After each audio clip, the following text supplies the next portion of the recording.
அங்கீகாரம் இல்லாத கட்சிகளுக்கு அதிக இடங்களை கொடுத்துவிட்டு அங்கீகாரம் உள்ள கட்சிக்கு குறைஞ்ச இடங்களை கொடுத்து கூட்டணி தலைவர்களை நடுரோட்டில் நிறுத்தி கொடுத்து திமுக அப்படின்னு சொல்லியிருக்காரு. அது பற்றி எங்கள் கூட்டணியில் உள்ள கட்சிகள் தான் கவலைப்பட வேண்டுமே தவிர,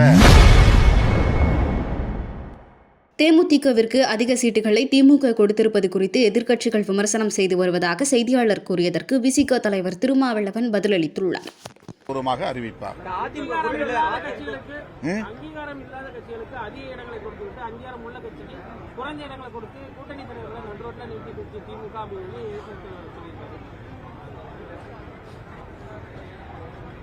அது பற்றி எங்கள் கூட்டணியில் உள்ள கட்சிகள் தான் கவலைப்பட வேண்டுமே தவிர,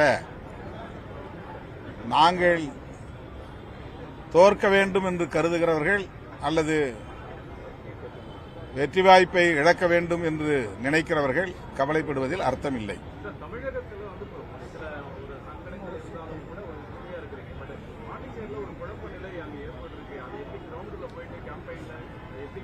அது பாண்டிச்சேரியில் எப்பவுமே அது மாதிரிதான் இருக்கும். அதாவது தொகுதி பங்கீடு நடந்தாலும் கூட சுயேட்சை என்கிற பெயரில் வேட்புமனு தாக்கல் செய்வது, அது அந்த பிரச்சனைகளுடைய தேர்தலை சந்திப்பது என்பது நீண்ட காலமாக களத்தில் சந்திக்கிற ஒன்றுதான்.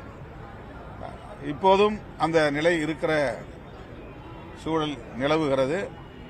ஆனால் ஒப்பந்தப்படி 16 இடங்களில் காங்கிரஸ் அதிகாரப்பூர்வமாக வேட்பாளரை அறிவித்திருக்கிறது.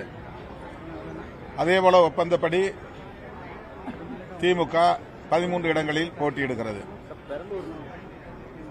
எங்களுக்கு ஒதுக்கப்பட்ட ஒரு தொகுதி உட்பட நாங்கள் 3 தொகுதிகளில் ஏற்கனவே அதை சேர்த்து 3 தொகுதிகளில் போட்டியிடுவதாக அறிவித்தோம்.